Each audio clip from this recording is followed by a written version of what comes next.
Good morning, dear children. I welcome you all in Sanskriti virtual class of chemistry. And you know that yesterday I have completed with the numerical of molality. And today the topic of class is solubility of gas in liquid, means Henry law. Before I start Henry law, I want to give you one homework that you have to solve this numerical by your own. Okay, you have to solve this numerical by your own. You can take a screenshot of this. Okay, take a screenshot, then I explain you how you have to find out it.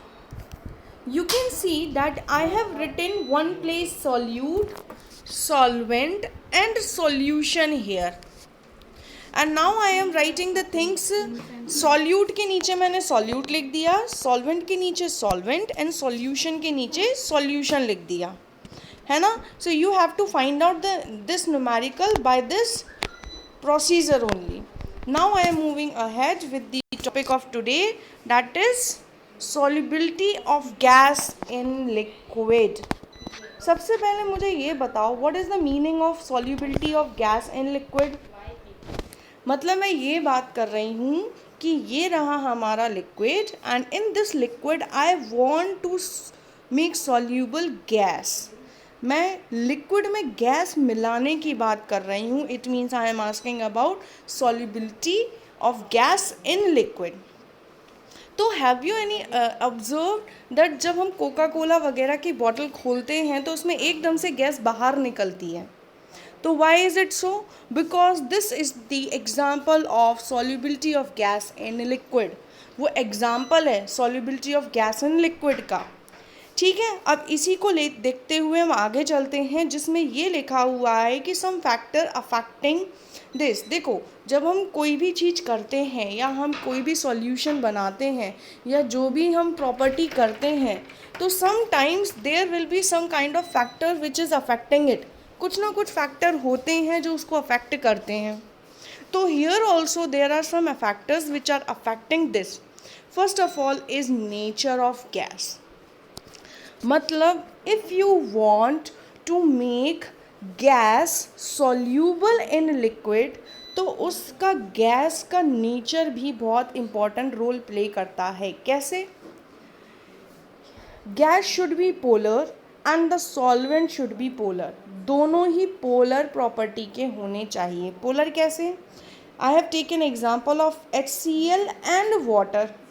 You can see on H there is partial positive sign and partial negative sign, and in water also there is partial positive and partial negative sign.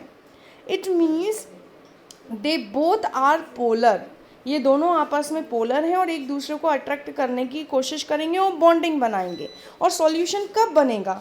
जब हम दो different ए और B चीज़ों को मिलाना चाहते हैं और उससे सॉल्यूशन बनाना चाहते हैं. तो ये कब है possible? When both are doing bonding. जब दोनों में बॉन्डिंग ही नहीं होगी तो सॉल्यूशन कैसे बनेगा? नहीं बन सकता. ठीक है, तो इसी को देखते हुए हमें क्या बनाना है? सॉल्यूशन बनाना है. तो means the nature should be of polar property. Gas का नेचर होना चाहिए पोलर, तभी पॉसिबल है the solution of gas and liquid. Second thing क्या है मैम? सेकेंड थिंग है टेम्परेचर. क्या है? टेम्परेचर. टेम्परेचर इसमें लिखा है increase temperature then solubility decrease. Why? मैं टेम्परेचर बढ़ा रही हूँ तो सॉल्युबिलिटी डिक्रीज हो रही है. वाई? ऐसा क्यों? खुद दिमाग लगाओ, सोचो. This is one beaker and in this I have taken some solution, और इसमें ये गैस मैंने मिलाई. कुछ मिल गए, कुछ गैस मिल गई. But when I start giving it, अगर मैंने इसको यहाँ से कुछ टेम्परेचर देना शुरू किया, तो गैस की प्रॉपर्टी क्या होती है? मूवमेंट की. और जैसे ही मैं टेम्परेचर दूंगी तो उसके साथ तो ये और जल्दी मूवमेंट करेगा. तो मतलब क्या ये पॉसिबल है कि मैं गैस को लिक्विड में मिला दूं? No, this is not possible that I mix gas in liquid. That's why हम कभी भी टेम्परेचर नहीं देंगे या टेम्परेचर इंक्रीज नहीं करेंगे अगर हमें सॉल्युबिलिटी चाहते हैं तो. ठीक है. Now you remember that when we are studying the metallurgy, on that time I explain you about some Gibbs energy, enthalpy and entropy, उनसे related भी है ये term.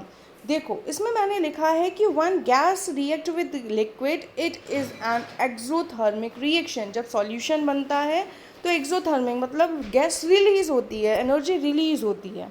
तो इसके लिए हमेशा डेल एच हमेशा क्या होने वाला है, नेगेटिव, एंड एंट्रोपी भी क्या होने वाली है, नेगेटिव. लेकिन अगर मैं चाहती हूँ कि रिएक्शन स्पॉन्टेनियस हो, तो रिएक्शन स्पॉन्टेनियस के लिए डेल जी यानी कि गिब्स भी होना चाहिए नेगेटिव. लेकिन क्या ये पॉसिबल है इस तरीके से? क्यों? क्योंकि here is the formula of Gibbs energy. You can C I am asking that entropy is negative, sorry, enthalpy is negative. Now entropy is also negative.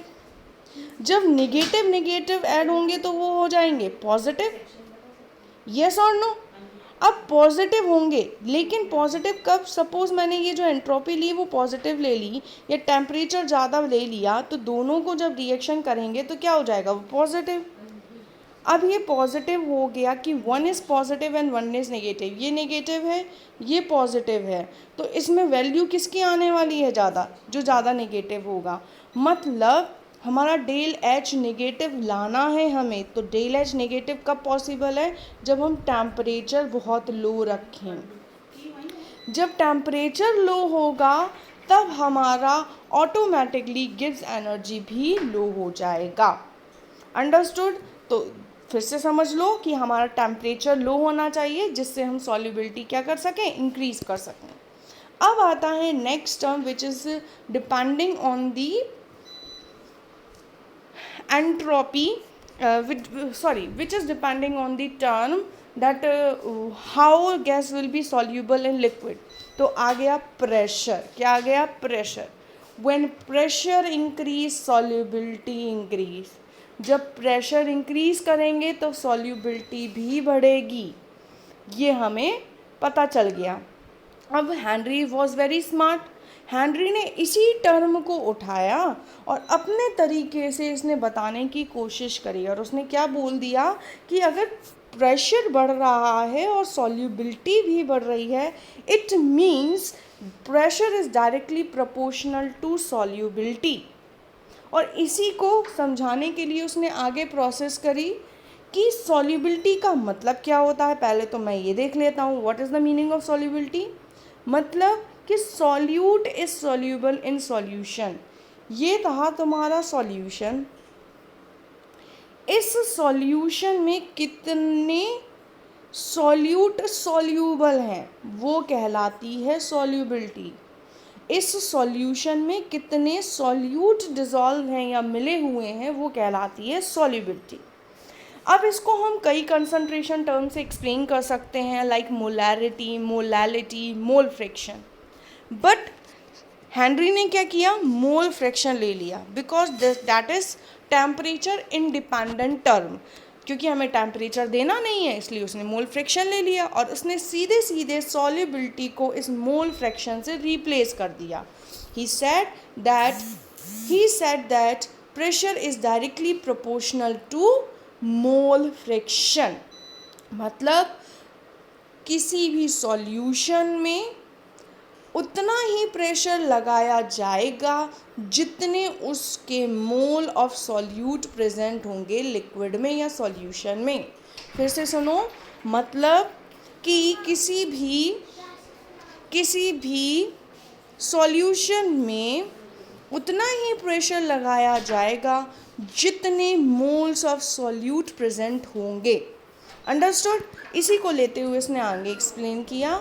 Now when we remove the proportional sign, तो we use KH, one constant is there, Henry constant, and here's the definition of Henry, that is the partial pressure applied by any gas on a liquid surface is directly proportional to its mole present in the solvent. मैंने वही बोला कि किसी भी solvent यानी किसी भी solution में जो मोल्स प्रेजेंट हैं सॉल्यूट के, वो उसके ऊपर अप्लाइड प्रेशर के डायरेक्टली प्रोपोर्शनल होगा. Okay, now I am moving ahead with the term that is graph. अब ग्राफ हमें बनाना है इनके बीच में, तो वो कैसे बनेगा? सिंपल सी बात है, I have written this formula like this, मैंने इसको ऐसे लिख लिया और इसको y equals to M X से रिप्रेजेंट कर दिया। y मतलब ये इंडिकेट कर रहा है कि ये प्रेशर वाला है, y एक्सेस पे प्रेशर बनेगा, x इंडिकेट कर रहा है कि x एक्सेस पे मोल फ्रैक्शन रहेगा, और ये जो स्लोप है वो kh की है, means it is the slope of Henry constant. Okay, here I wind up my class. Thank you all. Stay safe and stay at home.